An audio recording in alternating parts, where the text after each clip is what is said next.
পৃথিবী থেকে মাত্র 4.24 লাইট ইয়ার্স দূরে এমন একটা জগৎ রয়েছে যেখানে হয়তো পৃথিবীর মতোই একটা গ্রহ তার নক্ষত্রকে প্রদক্ষিণ করছে। এতটাই কাছে যে মহাবিশ্বের বিশালতার তুলনায় এটা প্রায় আমাদের পাশের বাড়ির মতো। কিন্তু আশ্চর্যের বিষয় হলো এই গ্রহটার আসলে কি আছে আমরা এখনো জানি না। এই নক্ষত্রটির নাম প্রক্সিমা সেন্টাউরি। এটি আমাদের সূর্যের সবচেয়ে কাছের নক্ষত্র, আর এর চারপাশে ঘুরছে প্রক্সিমা বি, একটা পৃথিবীর কাছাকাছি আকারের গ্রহ, যেটা তার নক্ষত্রের সেই অঞ্চলে অবস্থান করছে যেখানে তাপমাত্রা ঠিক থাকলে তরল জল থাকার সম্ভাবনা থাকতে পারে। শুনতে সবকিছুই আশাব্যঞ্জক মনে হচ্ছে, তাই না? কিন্তু এখানেই গল্পটা ভয়ঙ্কর হয়ে ওঠে, কারণ প্রক্সিমা সেন্টাউরি কোনো শান্ত নক্ষত্র নয়। এটা মাঝে মধ্যে এমন শক্তিশালী স্টেলার ফ্লেয়ার ছুড়ে দেয় যা ওই গ্রহের বুকে থাকা যে কোনো বায়ুমণ্ডলকে ধ্বংস করে দিতে পারে। সেখানে যদি কোনো প্রাণের অস্তিত্ব থেকেও থাকে, তাহলে তাকে প্রতিনিয়ত মহাকাশের প্রচণ্ড বিকিরণের সঙ্গে লড়াই করে থাকতে হতে পারে। আর আশ্চর্যের বিষয়, প্রক্সিমা বি কি একাই আছে? বিজ্ঞানীরা এই নক্ষত্রের চারপাশে আরও একটা সম্ভাব্য গ্রহের অস্তিত্বের ইঙ্গিত পেয়েছেন। আর একসময় প্রক্সিমা সেন্টাউরির দিক থেকে এমন একটা অদ্ভুত রেডিও সিগন্যালও ধরা পড়েছিল যা কিছুক্ষণের জন্য বিজ্ঞানীদের মনে প্রশ্ন জাগিয়েছিল, আমরা কি সত্যিই অন্য কোনো সভ্যতার সংকেত পেয়েছি? আর পরে সেই রহস্যে অনেকটাই ব্যাখ্যা পাওয়া যায়, কিন্তু প্রশ্নটা থেকেই যায়, প্রক্সিমা সেন্টাউরি অন্ধকার আসলে কি লুকিয়ে আছে? একটা মৃত বিকিরণ পুড়ে যাওয়া পৃথিবী, কোনো অদ্ভুত এলিয়েন জগৎ, নাকি এমন কিছু যা আমরা এখনো কল্পনা করতে পারিনি?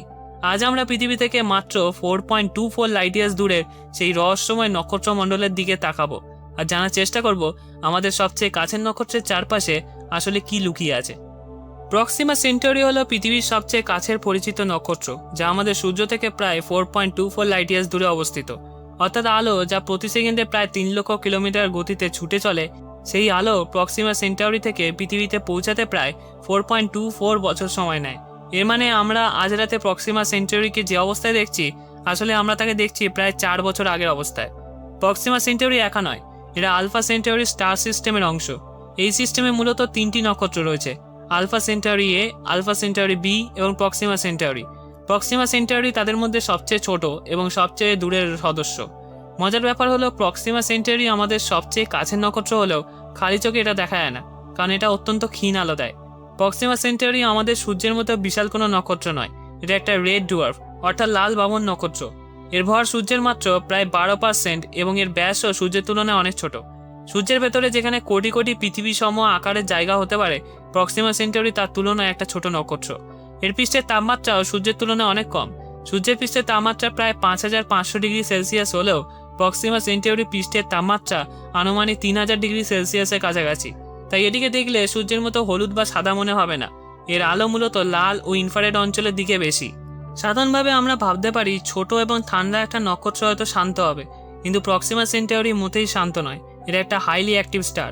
এর ম্যাগনেটিক ফিল্ড অত্যন্ত সক্রিয় এবং মাঝে মাঝে নক্ষত্রটির পৃষ্ঠে প্রচণ্ড শক্তিশালী স্টিলার ফ্লেয়ার ঘটে। এই ফ্লেয়ারের সময় নক্ষত্র থেকে বিপুল পরিমাণ শক্তি, রেডিয়েশন এবং চার্জ পার্টিকেলস মহাকাশে ছিটকে যেতে পারে। কখনো কখনো এই বিস্ফোরণ এত শক্তিশালী হতে পারে যে মাত্র কয়েক মিনিটের মধ্যে নক্ষত্রটির ব্রাইটনেস ব্যাপকভাবে বেড়ে যায়। কারণ প্রক্সিমা সেন্টাউরিকে প্রদক্ষিণ করা কোনো গ্রহে যদি জীবন থেকে থাকে, তাহলে এই ফ্লেয়ার তার জন্য ভয়ঙ্কর সমস্যা তৈরি করতে পারে। একটা শক্তিশালী ফ্লেয়ার থেকে বের হওয়া রেডিয়েশন কোনো গ্রহের অ্যাটমসফিয়ারের উপর আঘাত করতে পারে। বিশেষ করে যদি গ্রহটি নক্ষত্রের খুব কাছে থাকে, তাহলে বারবার হওয়া রেডিয়েশন তার অ্যাটমসফিয়ারকে ধীরে ধীরে ক্ষয় করে দিতে পারে।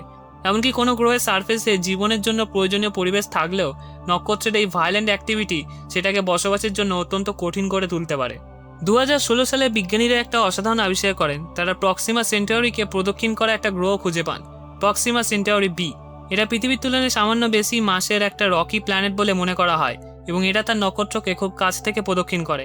এর অরবিটাল পিরিয়ড মাত্র প্রায় 11.2 পৃথিবীর দিন। অর্থাৎ প্রক্সিমা সেন্টাউরি বি এর 1 বছর শেষ হতে পৃথিবীর মাত্র প্রায় 11 দিন লাগে। কিন্তু প্রক্সিমা বি কেন এত গুরুত্বপূর্ণ?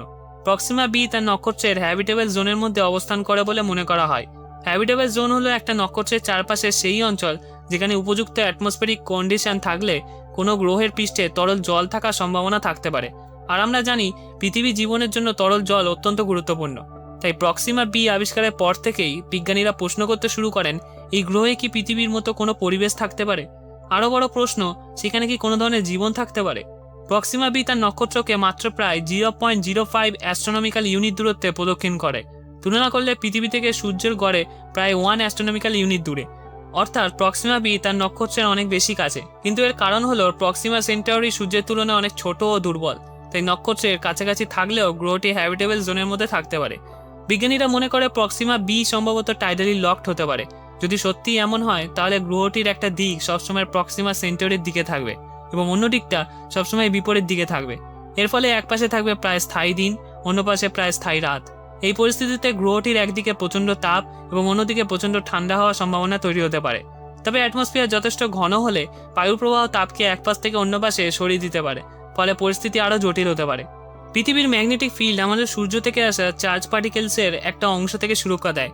প্রক্সিমা সেন্টারি যেহেতু অত্যন্ত অ্যাক্টিভ এবং প্রচণ্ড স্টিলার ফ্লেয়ার তৈরি করতে পারে, তাই প্রক্সিমা বি এর নিজস্ব ম্যাগনেটিক ফিল্ড থাকলেও সেটা গ্রহটির অ্যাটমসফিয়ার রক্ষায় গুরুত্বপূর্ণ ভূমিকা পালন করতে পারে। কিন্তু প্রক্সিমা বি এর ম্যাগনেটিক ফিল্ড সম্পর্কে আমাদের কাছে এখনও নিশ্চিত তথ্য নেই।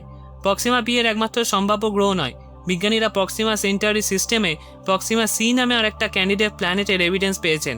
প্রক্সিমা সি পৃথিবীর মতো ছোট রকি প্ল্যানেট হওয়ার সম্ভাবনা কম। এটা অনেক বেশি ম্যাসিভ হতে পারে এবং এর অরবিটাল পিরিয়ড অনেক দীর্ঘ। এটা প্রক্সিমা সেন্টারি থেকে অনেক দূরে অবদক্ষিণ করে। তবে প্রক্সিমা সি এর অস্তিত্ব এবং তার প্রকৃত বৈশিষ্ট্য নিয়ে গবেষণা ও বিতর্ক রয়েছে। এরপর বিজ্ঞানীরা প্রক্সিমা ডি নামের আরেকটা ছোট গ্রহের এভিডেন্স খুঁজে পান। এটা প্রক্সিমা সেন্টারির আরও কাছে প্রদক্ষিণ করে। এর অরবিটাল পিরিয়ড মাত্র কয়েকদিন। এটা পৃথিবীর থেকেও অনেক ছোট এবং সম্ভবত রকি প্ল্যানেট। কিন্তু এত কাছাকাছি থাকার কারণে এটা অত্যন্ত কঠিন পরিবেশের মুখোমুখি হতে পারে। বর্তমানে সবচেয়ে আলোচিত গ্রহগুলো হলো প্রক্সিমা বি এবং প্রক্সিমা ডি, আর প্রক্সিমা সি এর এভিডেন্স নিয়ে গবেষণা রয়েছে। তবে এখানে সাবধান হওয়া জরুরি। সব ক্যান্ডিডেটের অস্তিত্ব একই মাত্রায় নিশ্চিত নয়।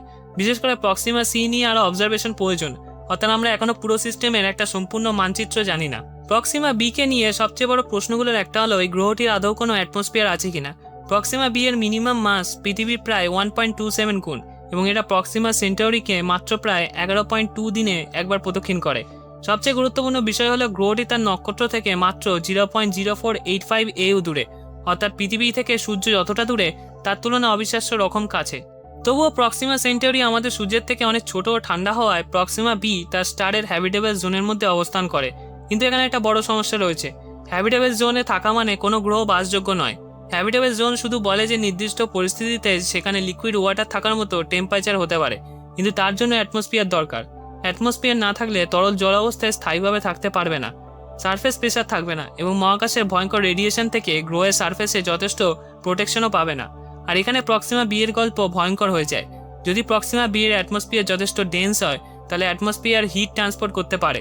স্টার ফেসিং সাইডে পাওয়া এনার্জি অ্যাটমসফিয়ারের মাধ্যমে প্ল্যানেটের অন্য অংশে ছড়িয়ে পড়তে পারে।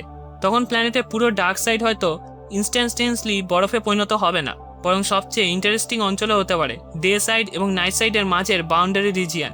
এটাকে সাধারণভাবে টার্মিনেটর রিজিয়ন বলা হয়। এখানে স্টার সরাসরি মাথার উপর থাকবে না।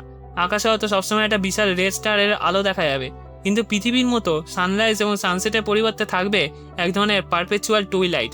যদি টেম্পারেচার এবং অ্যাটমসফিয়ারিক প্রেশার উপযুক্ত হয় তাহলে এই অঞ্চলটি প্ল্যানেটের সবচেয়ে ইন্টারেস্টিং ক্লাইমেট জোন হয়ে উঠতে পারে। কিছু ক্লাইমেট মডেলে দেখা দিয়েছে অ্যাটমসফিয়ার এবং ওয়াটার ইনভেন্টরির উপর নির্ভর করে প্রক্সিমা বি এর সারফেস এমন ক্লাইমেট তৈরি হতে পারে যেখানে লিকুইড ওয়াটার থাকার সুযোগ রয়েছে। 2019 সালে প্রক্সিমা সেন্টারিকে অবজার্ভ করার সময় কিছু আনইউজুয়াল রেডিও সিগন্যালের ঘটনা নিয়ে পরবর্তীতে ব্যাপক আলোচনা শুরু হয়। এই ক্যান্ডিডেট সিগন্যালটির নাম দেওয়া হয় BLC-1, break through listen candidate 1। এটি বিশেষভাবে ইন্টারেস্টিং হয়ে উঠেছিল কারণ সিগন্যালটি প্রক্সিমা সেন্টারির ডাইরেকশন থেকে আসছে বলে মনে হয়েছিল, এবং তখন স্বাভাবিকভাবে সবচেয়ে ভয়ঙ্কর প্রশ্নটা উঠে গেল, আমরা কি অন্য কোনো সিভিলাইজেশনের রেডিও ট্রান্সমিশন ধরেছি? কল্পনা করুন 4 আলোকবর্ষ দূরে একটা স্টার সিস্টেম থেকে একটা ন্যারো ব্যান্ড রেডিও সিগন্যাল পৃথিবীতে এসে পৌঁছেছে। যদি সেটা সত্যি আর্টিফিশিয়াল হয় তাহলে সেটা মানব ইতিহাসের সবচেয়ে গুরুত্বপূর্ণ ডিসকভারির একটা হতে পারে। কিন্তু বিজ্ঞানীরা সিগন্যালটি নিয়ে আরও তদন্ত করলেন। পরবর্তী অ্যানালাইসিসে দেখা যায় BLC-1 এর বৈশিষ্ট্যগুলো আর্থ স্পেস ইন্টারফেরেন্সের সঙ্গে অনেক বেশি সামঞ্জস্যপূর্ণ। রিসার্চার্স আরও অনেক সিগন্যাল পেয়েছিলেন যেগুলোর একই ধরনের ক্যারেক্টারিস্টিক ছিল এবং টেলিস্কোপ এবং টার্গেটের বাইরে পয়েন্ট করেছিল। তখন সেগুলো দেখা যাচ্ছিল। সিগন্যালের ফ্রিকোয়েন্সি স্পেসিং এবং প্যাটার্নস দেখিয়েছিল যে টেরেস্ট্রিয়াল ইলেকট্রনিক ডিভাইস ব্যবহৃত ফ্রিকোয়েন্সির সঙ্গে সামঞ্জস্যপূর্ণ। শেষ পর্যন্ত কনক্লুশন ছিল BLC-1 এক্সট্রা টেরেস্ট্রিয়াল ট্রান্সমিশন হওয়ার সম্ভাবনা অত্যন্ত কম। এটা হিউম্যান জেনারেটেড ইন্টারফেসের একটা আর্টিফ্যাক্ট, অর্থাৎ আমরা এলিয়েনের মেসেজ পাইনি। কিন্তু এই ঘটনাটি একটা গুরুত্বপূর্ণ শিক্ষা দেয়, মহাকাশ থেকে পাওয়া এক অদ্ভুত সিগন্যাল মানে এলিয়েন সিগন্যাল নয়। মাত্র 4.2 আলোকবর্ষ দূরে থাকা এই ছোট্ট লাল তারাটিকে আমরা রাতের আকাশে হয়তো খুব সহজে দেখতে পারি না, কিন্তু তার চারপাশে ঘুরছে এমন একটা পৃথিবী যার একদিকে হয়তো চিরদিন সূর্যের আলো, অন্যদিকে চিরদিন অন্ধকার। তার অ্যাটমসফিয়ার হয়তো বহু কোটি বছর ধরে রেডিয়েশনের সঙ্গে যুদ্ধ করছে। তার সারফেস হয়তো সম্পূর্ণ মৃত, আবার সেই অন্ধকারের নিচেই হয়তো কোনো অজানা জীবন লুকিয়ে থাকতে পারে, আমরা জানি না। আর সবচেয়ে আশ্চর্যের বিষয়, আমাদের সবচেয়ে কাছের পোটেন্সিয়ালি হ্যাবিটেবল প্ল্যানেট হয়েও প্রক্সিমা বি এর অ্যাটমসফিয়ার আছে কি না সেটাও এখনও আমরা নিশ্চিতভাবে বলতে পারি না। এই ভিডিওটা যদি ভালো লাগে তাহলে এই ভিডিওগুলো দেখুন, চ্যানেলটা অবশ্যই সাবস্ক্রাইব করবেন, আশা করি ভালো লাগবে। ধন্যবাদ।